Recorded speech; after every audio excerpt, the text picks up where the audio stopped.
you know, I mean, the people in this room are the people that made this possible. And all our friends who are not here. So I just, you know, needed to say that. Thank you very much for being here. So, first we have announcements.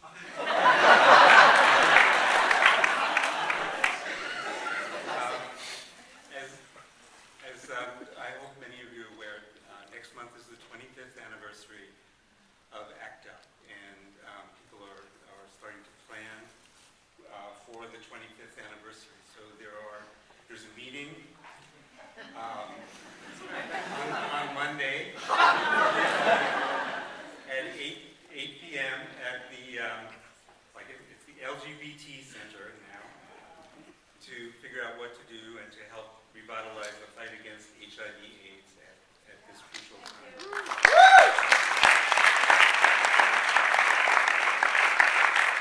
I expect you all to be there.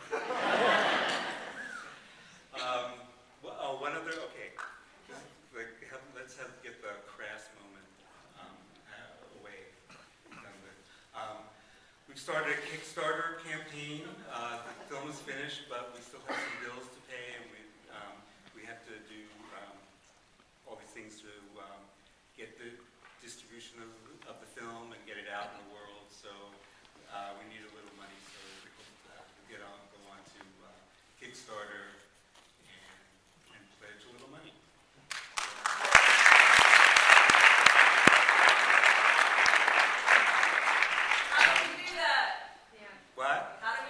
How do you do that? www.kickstarter.com. Do a search for United in Anger, and it'll come up, and you just click the buttons, and it's really easy. It takes care of you. It takes the money out of your Amazon account. Can we give you the money directly to you? Well, yeah, I know. We should have done that. $2. Everybody has to give $2.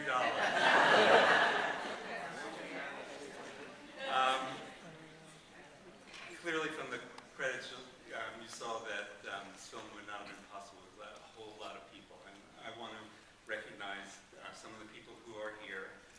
First and foremost, my partner in crime for 25 years, Sarah Schulman.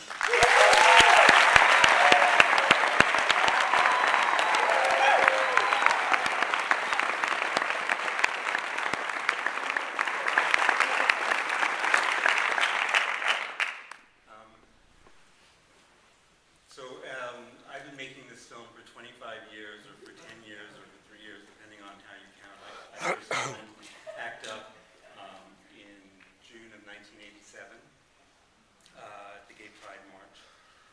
And then 10 years ago, we started the ACT UP World History Project.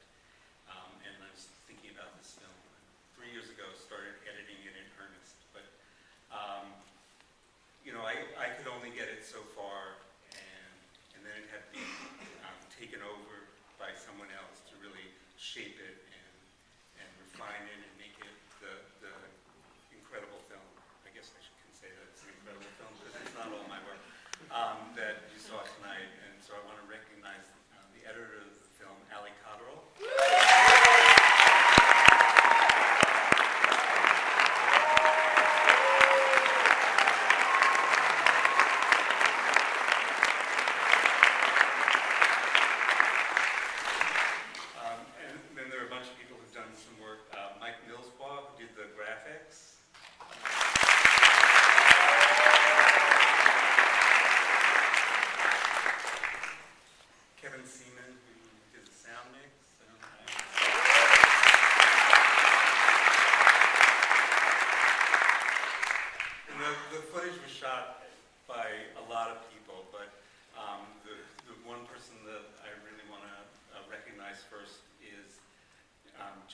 Who shot.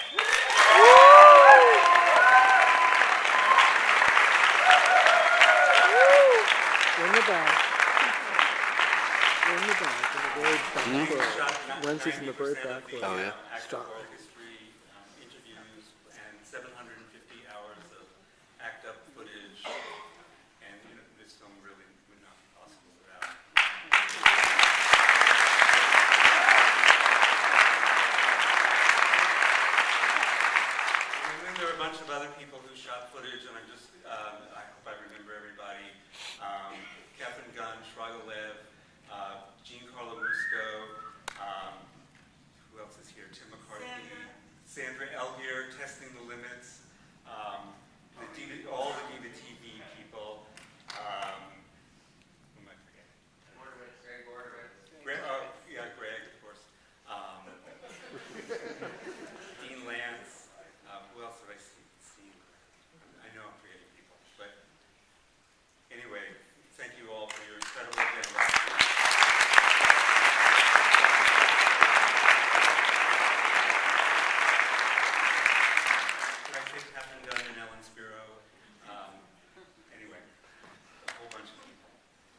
so Okay. so, All right. because I hate standing behind And lectures. here? You can tell that I was never a facilitator. Couldn't be mean enough. Thanks to Larry. Oh, right. Larry Kramer.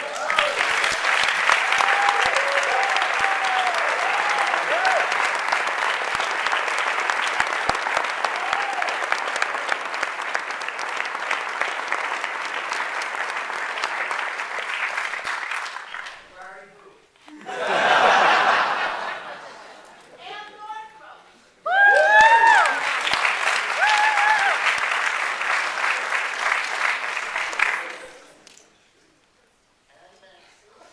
We have some mics in case anyone has a question. Questions?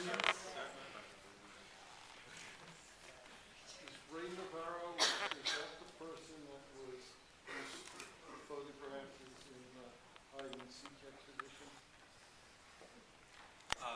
Repeat the question. He's asking whether Ray Navarro's photograph is in the Heights. There's a photograph of a man on the bed the same day he died. I don't remember. That's A. Bronze.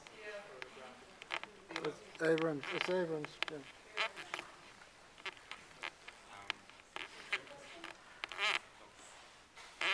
Question.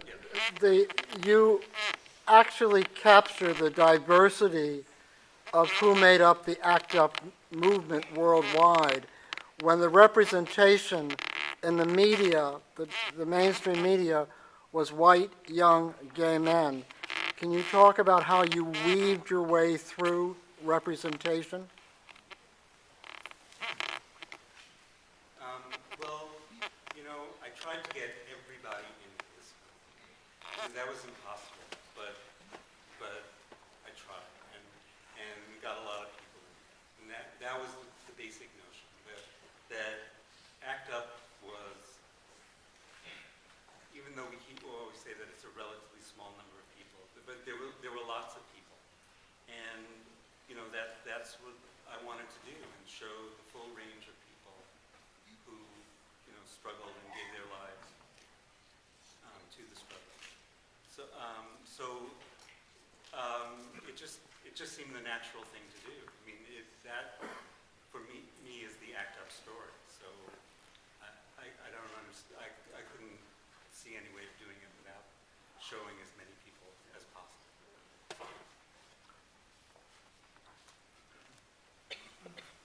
Yeah, were you able to, there's 147 ACT UP chapters, were you able to get film footage from any of the other chapters and, weave that into the story, or did you not, was there a reason that you didn't focus on that as well?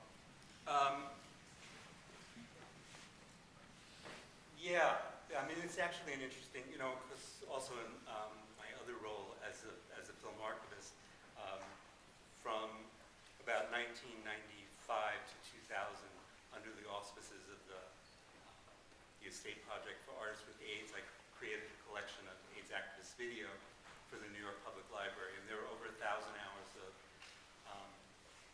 of footage, finished films, finished tapes, and raw footage that's in the collection. And as I was collecting it, I just assumed that there would be footage from all over the country. And I was really surprised to find out that the vast majority of the footage is from New York. That, there's some in from LA, there's some from San Francisco, there's some from ACT UP Austin and Minneapolis, little bits here and there, Washington, D.C., Atlanta. But the vast majority of it came from New York, and I think that's because there was an infrastructure here that supported the creation of the footage, that there was things like the Whitney Independent Study Program, which had made a theoretical underpinning for it.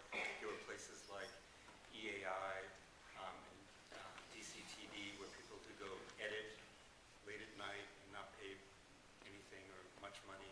And so there was support for it. And I mean, at the time, this is the media capital of the world. So of course, the alternative media will be here too. So that's where the basis of it is. And also, since the story I knew was ACT UP New York, even though I wanted to show as much of the national campaigns as possible, the focus really had to be on New York. And also I feel that, people in the other places should tell their stories. So, I mean, I certainly wasn't going to tell the ACT UP San Francisco, ACT UP Golden Gate Survive AIDS story.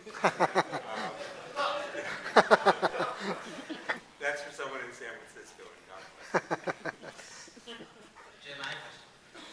Actually, just sort of answer the question I was going to ask. It's like, just how much of the story that is shown on the screen in this film uncut came out of the oral history project? Like not just percentage-wise, but like basically how much of this really grew out of that. But you kind of talked about that. So my other question, my follow-up question, is what's the bit that you had to cut out? The most significant bit that you had to cut out in the end that you missed? Let me answer the...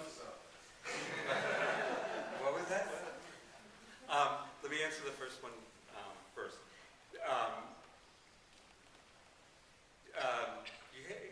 For those who don't know the history of my work, I'm an experimental filmmaker, and when I filmed ACT UP, it was on 16 millimeter, and I processed my own film. And I really think of myself as a silent filmmaker. So when I did the first cut of this, it actually was 95% archival footage, and almost none of the ACT UP Oral History Project was in it. And it was Allie who had to put all that stuff back in.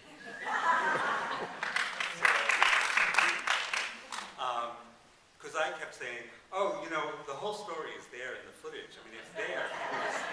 She said, no, you have to tell them. You have to explain it to them. And I think she was right. So there's that. And, when I first started making this film, I thought, okay, I'm going to make the 4-hour sorrow and the pity. And, I quickly realized that was a mistake, that what really was necessary was to do a 90-minute, this is the essential story, but there's a whole lot more out there. And so lots of things got cut out. I mean, things like needle exchange isn't in there because the footage isn't there. We edited an incredible piece on Jim Lyon's arrest, because actually it's the only footage that I know of where there's footage of his arrest, there's footage of him the next week talking about the arrest in an ACT UP meeting, and then there's footage 16 years later of him talking about it for the ACT UP Oral History Project. So there's the real thing, then there's his memory of it a week later, with all the changes. Basically he said he just went limp. And you can see in the, like the 10 seconds that's on the screen that the last thing in the world he did was go limp. But then 16 years later, the story he tells is exactly the story that he told in ACT UP meeting. So there, it just had something really interesting to say about memory, and I guess that becomes a DVD extra.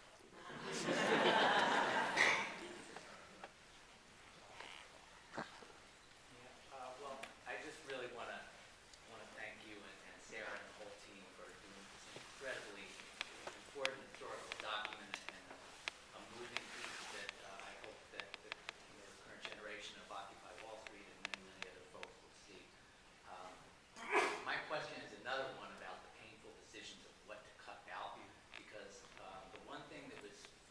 shown from time to time, but would have been, it seems to be important to try to represent is the huge amount of police repression that ACT UP faced and the tremendous courage of so many people in the face of beatings of people like Henley and Bill Thorne. His lawyer said he died partly because of the wounds he sustained that day at Wall Street. I know that must have been hard. Chris Henley. Yeah, no, you said Chris. And many others, many others. So I just wondered if you would try to capture that, and it's difficult to find film. Yeah, I guess I thought that, it's there. I mean, the police presence is always there. Things, the horses, and the shot of the, lines and lines of police coming out. So, so I think that, I guess I consider it a constant theme. And, I guess, maybe I should have, but I didn't think of being explicit about that, because I guess it's there.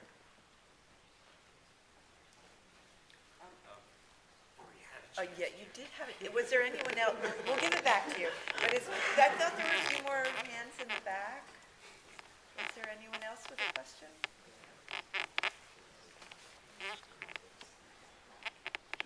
Hi. One second. Hi, Jim. And then you can. I don't really have a question. I just had to say thank you to you for this work and to all of the rest of you in this room who are involved, because I'm HIV positive. I'll be turning 38 on ACT UP's anniversary next month.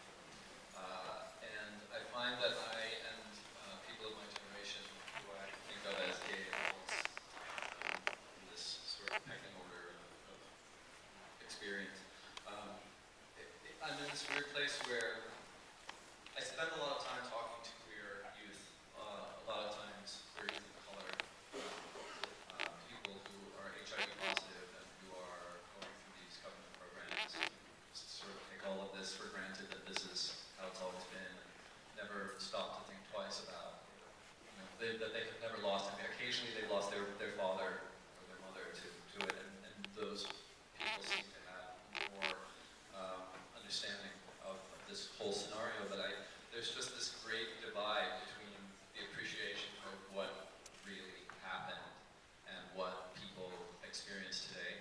I have this sort of sorrow for the loss of the movement of community now that AIDS is not, or now that HIV/AIDS is not necessarily a community problem in the way it's handled anymore, but a personal problem with you and your HMO. I find it so inspiring, this movement, and this movement that needs to be happening still today in terms of our civil rights and so many other things. I wonder what will make it so important to us to continue that fight without everyone dying all the time. How do we keep this kind of community movement happening when it's not necessarily, you're throwing your lover's body in ashes over the White House lawn. But I'm really concerned about this, and I just wanted to give a very heartfelt thank you for making this film, because for one thing, I think that it's a tool now for educators to be able to say to queer youth, this is, I'm sorry, I'm emotional. This is what was done for you. And when you say that you saved lives, you saved your lives. You're saving lives today, tomorrow, for the next forever. You saved all of our lives.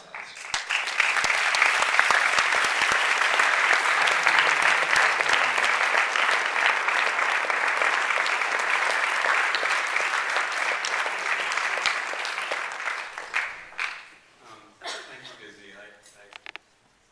I can't be any more particular. We have, no, okay. Jim, it's your turn. This is a very personal question. Everybody in this room has survived who was in ACT UP. But, a very personal question. Everyone in the room, it's a celebration of survival to be here tonight and to see this wonderful film.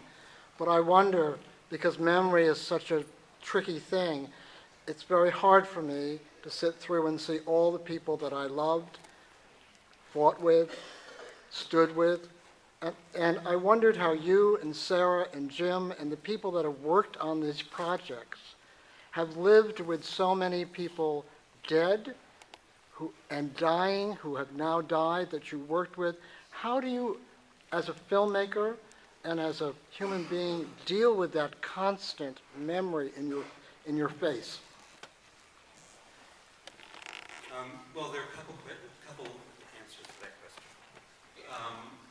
One is that by seeing the footage over and over again, they're still alive. And, and that's a great comfort. And the other is that you experience their death over and over and over again.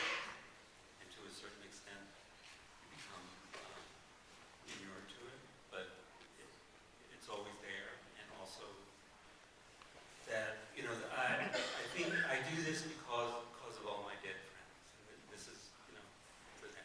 And the purpose of this is to keep their memory alive, keep alive what they accomplished and what they did. Thank you.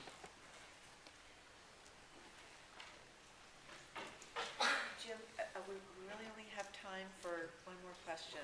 Is that okay? Along with that, I appreciate that you didn't sew up the film and that it's not a historical document and that it's over. And it was very important for me to be here with my comrades and all of these people here in this room, many of us who've lived through it.